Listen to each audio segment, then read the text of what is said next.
Terus tak bagi Tuan. Waalaikumsalam Cik Ismail dan juga Puan Zaliha. Terima kasih kerana memberi peluang bagi saya untuk bersiaran pada pagi ini.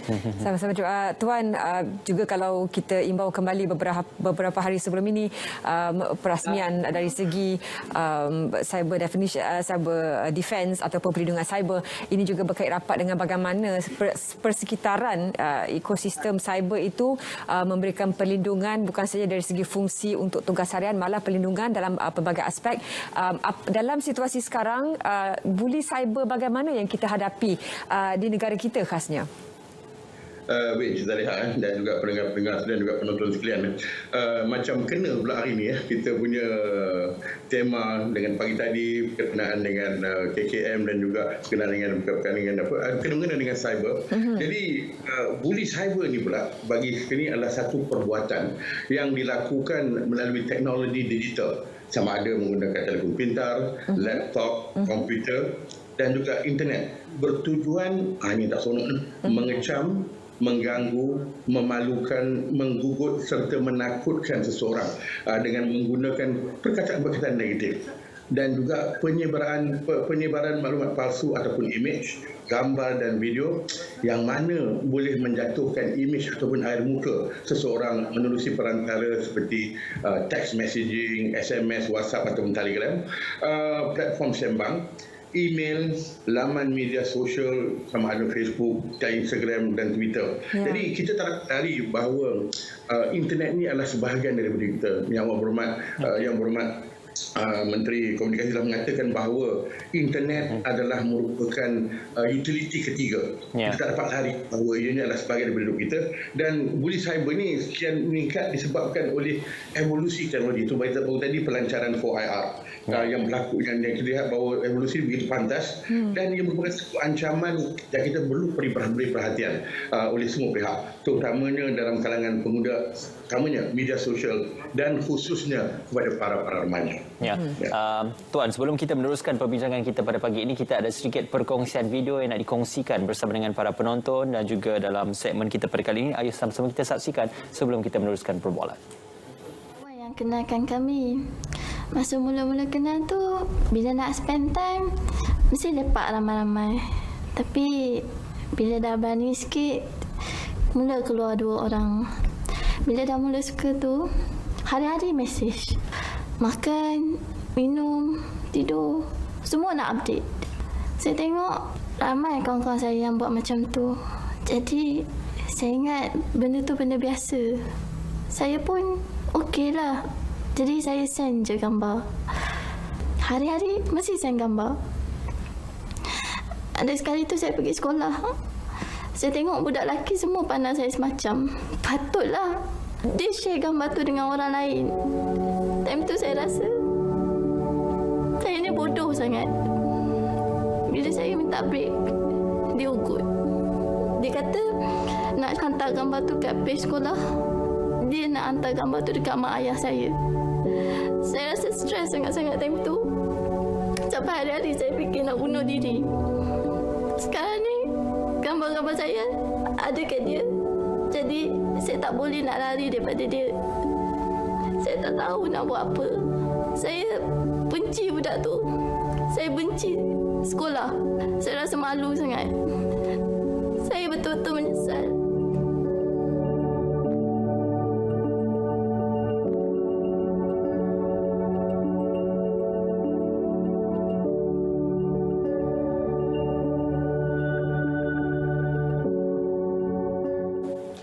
Ya, itu dia dalam perkongsian video sebentar tadi, mangsa eksploitasi kepada penggunaan dokumen-dokumen yang dikongsikan ataupun gambar-gambar yang dikongsikan di ruangan media sosial. Ini juga merupakan salah satu daripada jenayah buli cyber yang berlaku apabila tindakan ugutan, pemerasan dan juga tindakan-tindakan seperti ini akan memberikan kesan kepada mangsa tersebut. Jadi bersama dengan masih lagi Lieutenant Colonel Bersara Mustafa Ahmad.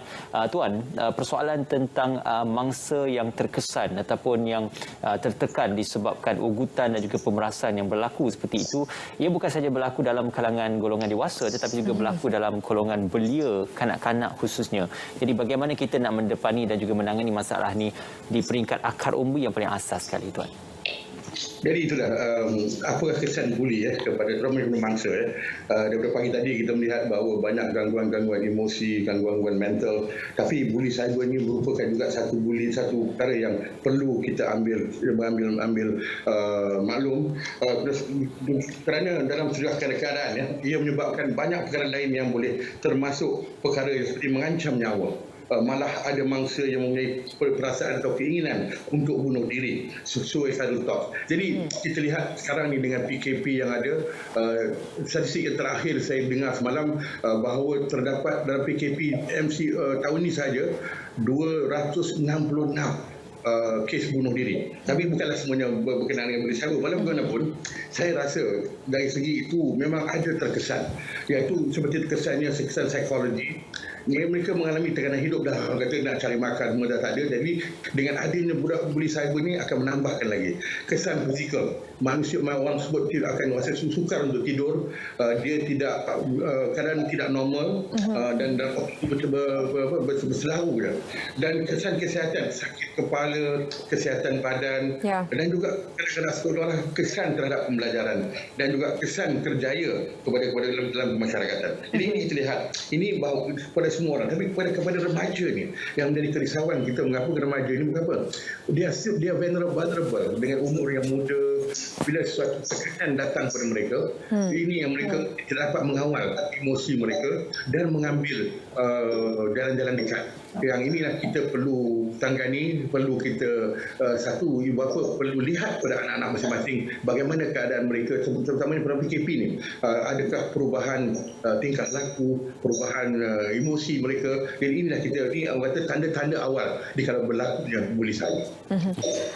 Tuan, dalam menjaga ataupun memelihara anak-anak remaja, kadang-kadang timbul isu ibu bapa kena respect, kena hormat privasi anak-anak dan sebagainya, terutamanya kalau di negara barat lah. Dan ini juga sedikit sebanyak dibawa ke Malaysia, bila mana ibu bapa tak boleh cek, ada paskod dekat telefon, dan anak-anak juga akan memberontak sekiranya privasi mereka ini diintai oleh ibu bapa ataupun penjaga mereka.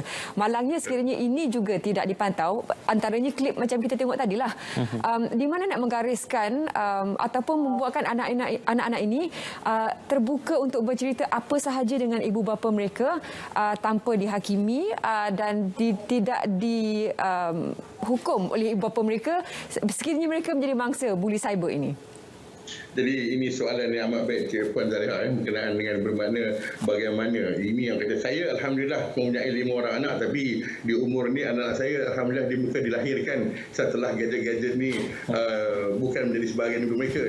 It comes later.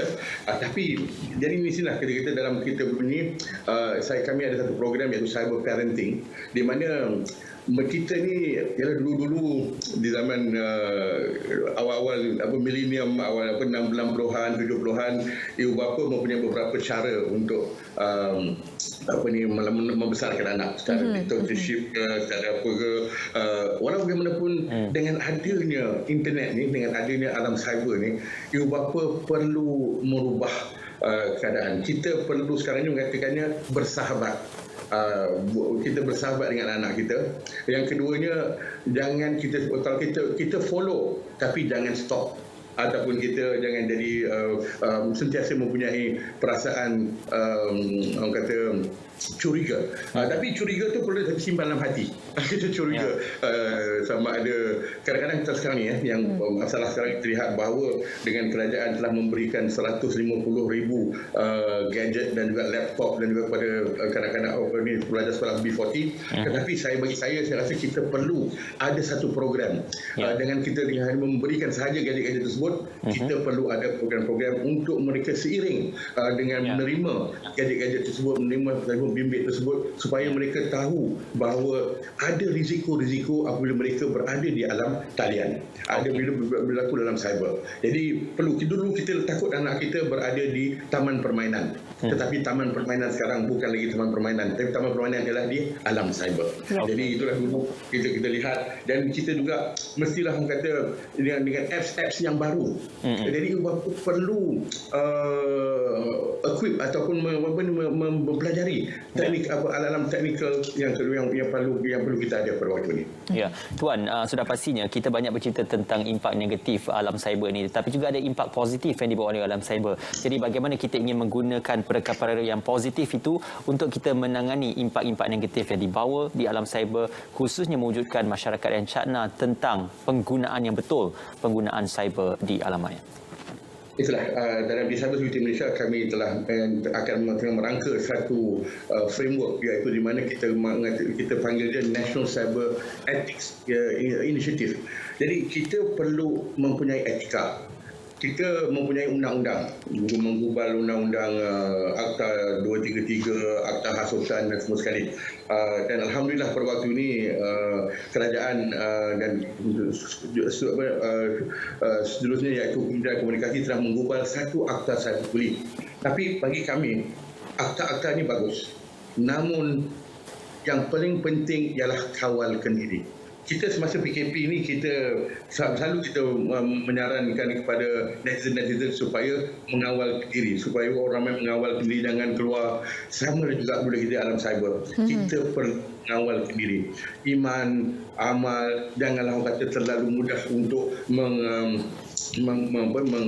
menggodam ataupun mengatakan kata-kata kesat. Jadi dia adalah sebahagian daripada hidup kita. Kita tak dapat lari. Kita perlu menentukan bahawa kita menggunakannya adalah untuk kebaikan kita. Tengok ada tadi kita pelancaran 4IR.